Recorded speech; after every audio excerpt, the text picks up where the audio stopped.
pour cette introduction. Guillaume Noyel, je suis donc à l'Université Jean Monnet au laboratoire Hubert Curien à Saint-Étienne. Et donc je vais vous parler d'analyse morphologique et logarithmique de banques d'images. Donc c'est cette analyse qui est robuste aux variations d'éclairement. Alors, tout d'abord, quelques problèmes liés à l'acquisition. Des difficultés donc fréquentes sont liées aux conditions d'acquisition dans les images, notamment l'ouverture du diaphragme de la caméra, les variations d'éclairement, le temps d'exposition de la caméra, la présence de dérives d'éclairement, les variations de l'opacité de l'objet, le mouvement ou le bruit d'acquisition. Alors, la plupart du temps, ces problèmes ne sont pas clairement pris en compte dans le traitement. Alors, en bas, on a donc à gauche une image qui est acquise de nuit.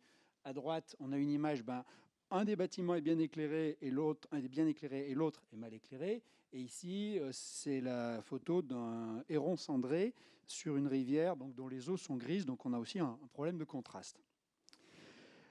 Alors, la détection de contours de frontières significatives dans les images utilise souvent des notions de contraste.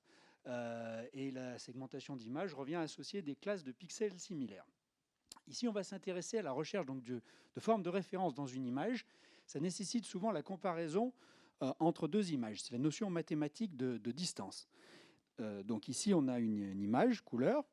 On a une sonde de référence qu'on a pu extraire dans cette image, une forme de référence, et on va venir calculer une carte de distance entre cette image et cette sonde de référence. Et lorsque la carte de distance va présenter des minima, on va pouvoir dire que l'image est proche de la sonde au sens de la distance. Donc c'est le but de cet exposé. Alors tout d'abord, on va voir ce qu'est le logarithmic image processing. Alors qu'est-ce qu'une image au sens du modèle LIP? Une image à niveau de gris f, c'est une fonction donc définie sur un domaine D, alors souvent du plan, avec des valeurs donc dans l'échelle de gris 0m, c'est-à-dire qu'on a une valeur minimale et une valeur maximale. C'est une fonction à valeur bornée, réelle à valeur bornée. F associe à chaque point ou pixel de D donc une valeur de gris qui varie du noir, donc la valeur 0, au blanc, la valeur 255 pour les images 8 bits. Et du coup, le modèle LIP va tenir compte de ces valeurs minimales et maximales. Donc le LIP repose sur la loi optique des transmittances. Il est adapté pour traiter donc des images. Il est cohérent avec le système visuel humain, puisqu'il simule l'interprétation d'une image par l'œil humain. Alors le LIP, c'est Logarithmic Image Processing. Il existe aussi donc, pour les images à niveau de gris et donc pour les images couleurs. Et il donne accès à de nouvelles notions de contraste et de métrique. Donc c'est mon co-auteur sur une partie de ces résultats-là que je présente, Michel Jourdain, qui est le créateur de ce modèle-là.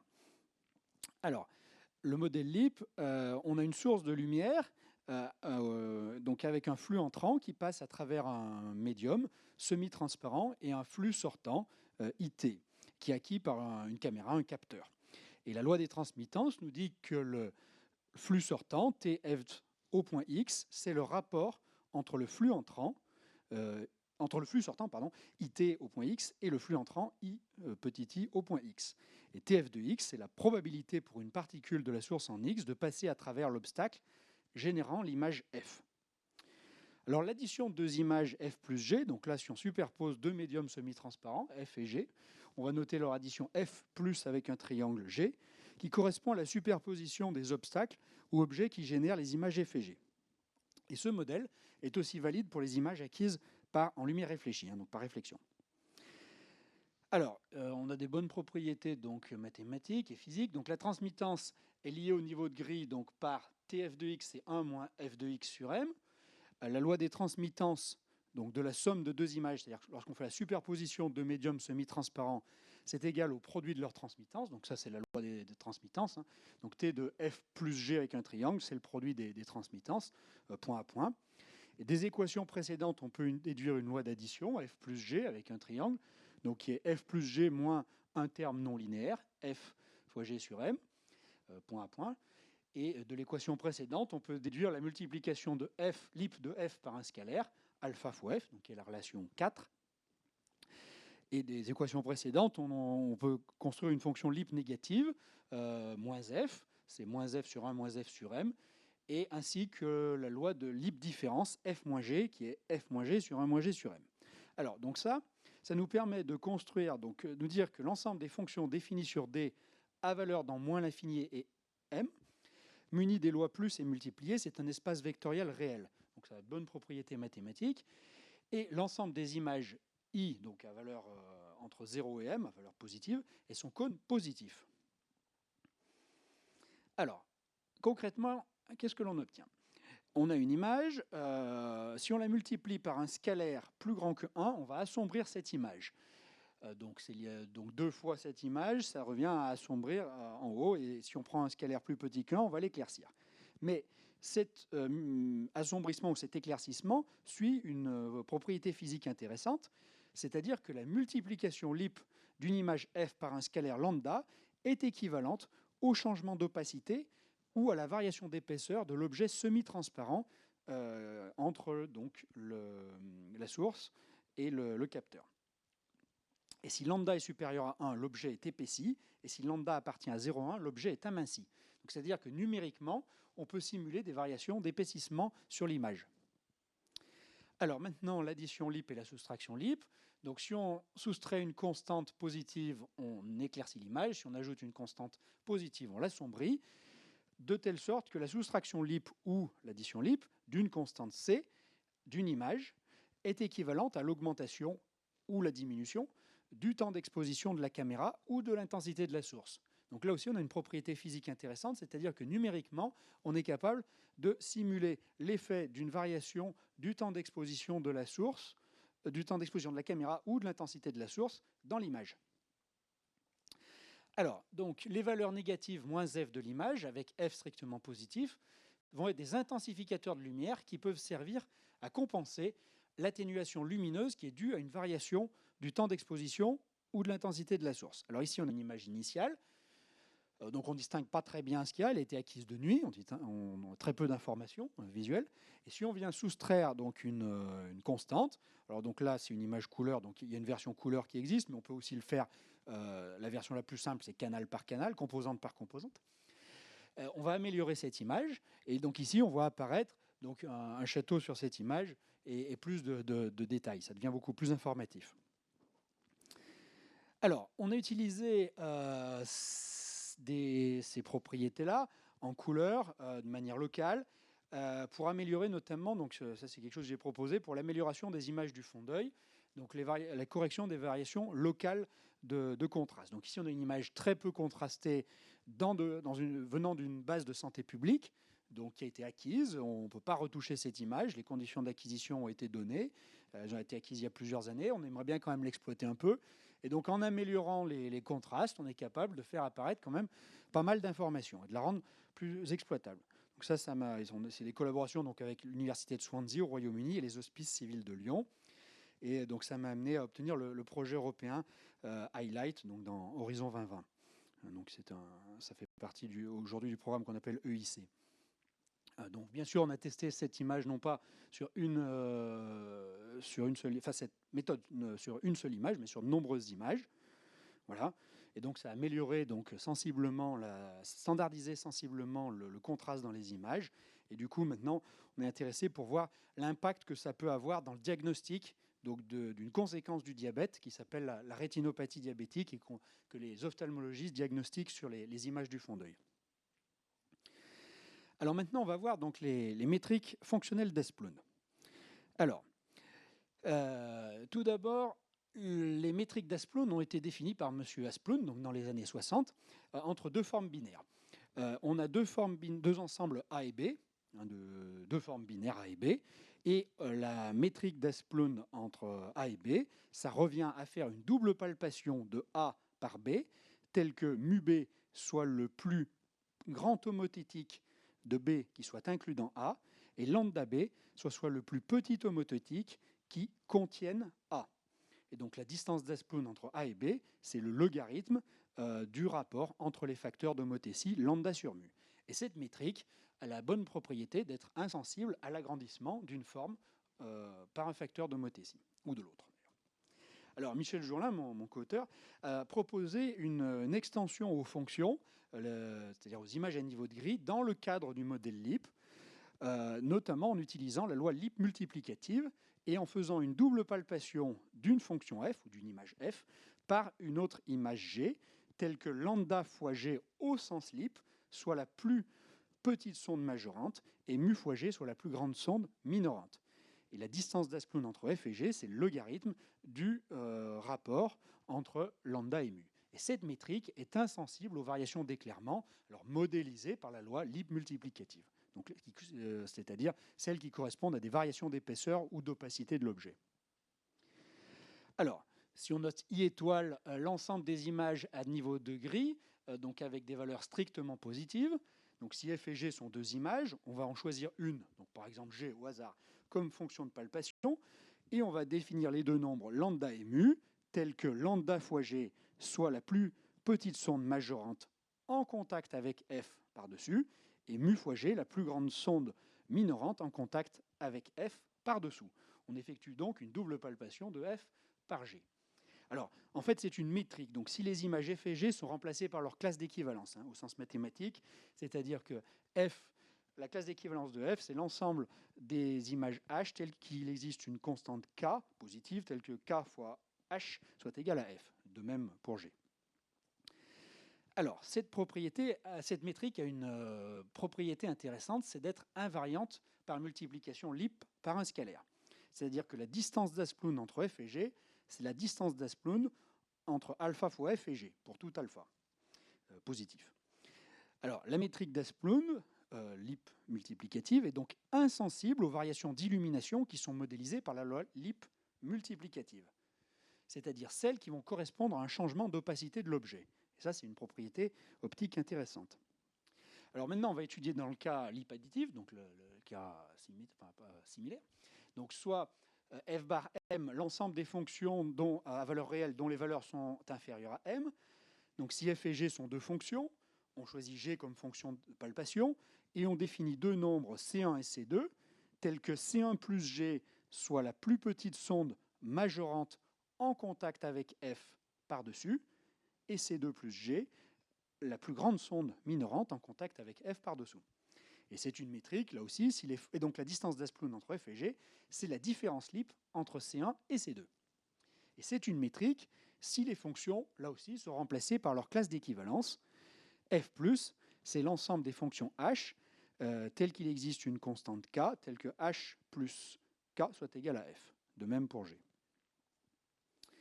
Alors, cette métrique est invariante par addition Lipp d'une constante, c'est-à-dire que la distance d'Asplund entre f plus k et g, c'est la distance d'Asplund entre f et g. Et elle est donc insensible aux variations d'illumination modélisées par la loi Lipp additive, c'est-à-dire celles qui correspondent à un changement de temps d'exposition de la caméra ou d'intensité de la source.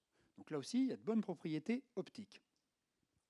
Alors, quand on a défini des métriques entre deux formes, entre deux fonctions, maintenant on est capable de définir des cartes de distance d'Asplund en choisissant une image f à niveau de grille et b une sonde sur un domaine en général plus petit que celui de l'image, et on calcule une carte des distances d'Asplund en calculant la distance d'Asplund entre la restriction de f au domaine de la sonde, centrée en x, et la sonde.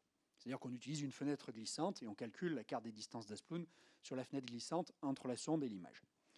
Donc ça pour la distance multiplicative et de même pour la distance additive. Alors un exemple, ici à gauche on a un mur de briques qui présente une dérive d'éclairement. Au centre, ici, on extrait une brique, c'est-à-dire une sonde de référence. On calcule la carte des distances d'Asplund au sens de la métrique Lipp multiplicative entre cette image et la sonde, et on obtient donc cette carte de distance d'Asplund qui présente des minima régionaux en noir qui correspondent aux positions centrales des briques, c'est-à-dire là où la distance entre l'image et la sonde est la plus faible. Alors, à titre de comparaison, si on avait calculé une carte de corrélation, on aurait obtenu cette image, qui aurait été, dans ce cas-là, pas très utile pour pouvoir détecter la position des briques. Alors, maintenant, une des questions, c'est est-ce qu'il existe un lien entre les cartes de distance d'Asplund et la morphologie mathématique?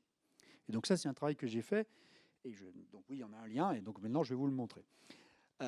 Alors, donc, tout d'abord, on va définir donc, pour les cartes de distance d'Asplund Lipp multiplicative, La distance d'Asplund entre f et b, c'est pour tout point x, c'est log de lambda b de f de x divisé par mu b de f de x, où on va définir lambda b de f de x, c'est l'infimum de alpha pour la restriction de f au domaine de la sonde centrée en x, soit inférieur ou égal à alpha fois b. C'est l'infimum de alpha, pardon.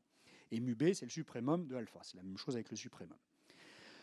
Alors, si f est une image et b une sonde, on va définir la carte des plus petits majorants par lambda b, c'est l'infimum des alpha, tel que f de x plus h sont inférieurs ou égal à alpha fois b de h, pour tous les points x du domaine. De même pour b, la carte des plus grands minorants, mu b. Et si on note f tilde, le log de 1 moins f sur m, ces cartes ont des propriétés intéressantes. C'est-à-dire que lambda b de f de x, on peut le redéfinir de la manière suivante, c'est le sup de f tilde divisé par b tilde. Et mu b, c'est l'inf de f tilde divisé par b tilde. Et de même, la carte des distances d'Asplund-Lip multiplicatives, c'est le log entre la carte des plus petits majorants, lambda b, divisé par la carte des plus grands minorants, mu b. Et quand on a réexprimé ces cartes de cette manière-là, alors oui, donc on va voir après le lien, donc là une illustration. Donc ici on a une image f unidimensionnelle, une sonde B, on effectue une double palpation de f par b, donc par-dessus et par-dessous, on calcule donc la carte des distances d'Asplund ici. Alors ici les deux pics étaient reliés par une multiplication Lip par une constante donc, qui est croissante. Et du coup, cette carte des distances d'Asplund nous montre qu'il y a deux minima ici, lorsque la sonde est similaire à l'image f au sens de la métrique, et ces deux minima sont de même amplitude. Donc, ce qui montre la robustesse à la multiplication Lip par une constante, qui modélisait la dérive ici, d'éclairement. Et donc, bien sûr, on peut calculer la carte des majorants, la carte des minorants. Alors, la carte des plus petits majorants lambda b et celle des plus grands minorants mu b sont respectivement une dilatation et une érosion, alors au sens général. Donc entre les treillis I-bar, donc des images, et le treillis des fonctions à valeur positive. Et elles peuvent être exprimées avec la dilatation et l'érosion usuelle pour les images à niveau de grille, enfin pour les fonctions à niveau de grille, f plus b qui est le sup de f plus b, donc c'est la manière classique en général de le définir, et l'érosion f moins b, qui est l'inf de f moins b, de la manière suivante. Donc il y a lambda b de f, c'est l'exponentielle d'une dilatation, entre f chapeau et moins b bar chapeau. Alors bon, les définitions de b bar et de f chapeau sont données en dessous, mais peu importe. Et mu b, c'est l'exponentielle d'une érosion. Et la carte des distances d'Asplund, c'est une différence entre une dilatation et une érosion. Donc on a donc un lien très fort avec la morphologie mathématique. Alors dans le cas Lip additif, donc on va noter f bar m, le treillis des fonctions majorées par m, soit f donc une fonction et b une sonde. On définit la carte des plus petits majorants C1 et la carte des plus grands minorants C2 de la manière suivante. Bon, pour C1, c'est l'inf de C tel que f soit inférieur ou égal à C plus B, et de même pour C2 avec le suprémum. On peut les réécrire de la manière suivante. C1, c'est le sup de f moins au sens Lip B, la sonde, et C2, c'est l'inf de f moins B. Et l'expression de la carte des distances d'Asplund, Lip additive, devient une différence Lip entre la carte des plus petits majorants et la carte des plus grands minorants, C2. Alors une illustration, donc là on a une fonction avec une bosse, ici et on a un saut de contraste. Ce saut de contraste est modélisé par l'addition Lip d'une constante. Donc ici là, on effectue aussi une double palpation de f par b. On calcule la carte des distances d'Asplund Lip additive, qui présente deux minima lorsque la sonde est similaire à l'image, au sens de la distance. Ces deux minima ont la même amplitude, donc ce qui illustre la robustesse à l'addition Lip d'une constante. Et donc pareil, on peut calculer C1 et C2, la carte des majorants et la carte des minorants. Alors, on a besoin d'un isomorphisme xi entre l'ensemble des fonctions à valeur bornées par m et l'ensemble des fonctions à valeur réelle, et son inverse xi-1, qui sont définis de la manière suivante. Donc peu importe, donc xi de f et xi-1, c'est des isomorphismes. Et les cartes des plus petits majorants C1 et des plus grands minorants C2 sont respectivement une dilatation et une érosion dans le même treillis. Et elles peuvent être exprimées avec la dilatation usuelle, f plus b, et l'érosion usuelle, f moins b, de la manière suivante. C1, c'est xi-1 d'une dilatation entre xi de f et moins xi b bar. De même, C2, c'est relié à une érosion. Et la carte des distances d'Asplund, c'est xi-1 d'une différence entre une dilatation et une érosion. Là aussi, il y a un lien très fort avec la morphologie mathématique, c'est les opérations morphologiques. Alors, quelques illustrations. Ici, en haut, on a 3 images de la même scène acquises avec des temps d'exposition différents. Donc, plus le temps d'exposition est faible, plus l'image est sombre. Donc ici, on a 1/15e de seconde, ici 1/80e de seconde, et là 1/160e de seconde. Alors, sur l'image claire, on vient extraire une sonde de référence, une boule. Et on va calculer la carte des distances d'Asplund Lip additive entre cette sonde de référence et chacune des images. Alors, on a un paramètre de tolérance sur le bruit. Là, il y a une version qui est robuste au bruit que je n'introduis pas ici, mais qui a été introduite dans les papiers. Voilà. Donc, je calcule donc la carte des distances d'Asplund entre ma sonde de référence et chacune des images. Alors déjà, on voit que en termes d'amplitude, elles sont similaires. Alors bien sûr, il y a un peu de bouger, parce que la caméra n'était pas absolument fixe.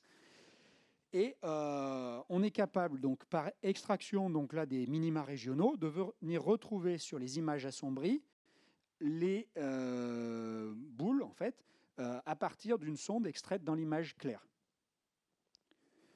Alors, c'est utile notamment lorsqu'il y a du mouvement. Ici, on a un objet fixe. On vient extraire donc, une sonde de référence sur cet objet fixe. Donc, cette image est bien contrastée. Le disque blanc, maintenant, on va venir le faire tourner. C'est-à-dire qu'on va le mettre en mouvement, en rotation, sur lui-même, et on fait l'acquisition avec un temps d'exposition qui est le même, 1/13e de seconde. Donc ça a pour effet de flouter l'image, d'avoir du flou dans l'image, du flou de bouger. Alors si on veut réduire le flou de bouger, une des manières, c'est de réduire le temps d'exposition. Mais ceci se fait au détriment du contraste. Donc du coup, cette image n'est pas très facile à traiter. Alors, une des manières de faire, c'est d'utiliser notamment donc, les cartes de distance d'Asplund Lip additive, qui sont robustes aux variations du temps d'exposition. Donc, en extrayant une image, une cible, donc une sonde dans l'image claire, qui est fixe, on calcule la carte des distances d'Asplund entre cette sonde et cette image, et entre cette sonde, ici, dans l'image claire, et cette image sombre, et on obtient ces 2 cartes de distance d'Asplund, qui sont d'amplitude similaire, alors moyennant un facteur de rotation, bien sûr. D'accord. Donc là, on est capable d'extraire ces 2 minima, les minima donc, régionaux, et de retrouver les cibles dans la sonde, dans l'image sombre. Alors on a fait de même en transmission, donc en faisant varier ici la quantité de colorants dans un bac absorbant et en recherchant des cibles. Donc là, avec l'autre carte des distances d'Asplund de Lip multiplicative, donc je ne vais pas détailler l'exemple. Et là, un autre exemple que j'avais montré donc en couleur, donc pour différents éclairements, on vient retrouver donc une sonde dans l'image assombrie. Voilà. Donc, quelques exemples. Donc ça, bon, c'est un autre cadre, donc la morphologie mathématique logarithmique que j'ai proposée. Donc je ne vais pas la présenter aujourd'hui parce que je crois qu'on n'a pas beaucoup de temps. Et voilà, donc ça permet de lier aussi morphomat et carte des distances d'Asplund, donc qui est assez intéressante et qui permet donc, voilà, bon. Voilà. En conclusion, donc les variations de contraste, le bruit et l'analyse de texture touchent de nombreuses images dans les grandes banques de données. Le contraste entre et à l'intérieur des images peut varier. Alors j'ai proposé, et avec mon collègue, donc, nous avons proposé un cadre théorique destiné à résoudre ces problématiques. Donc à partir des métriques d'Asplund et de la morphologie mathématique logarithmique qui permettent de définir des opérateurs robustes aux variations d'éclairement. Alors maintenant, il reste à étudier donc, dans le futur les opérateurs de morphomat logarithmique plus en détail et de voir les liens qu'on peut faire avec les travaux existants. Ouais, je vous remercie pour votre attention.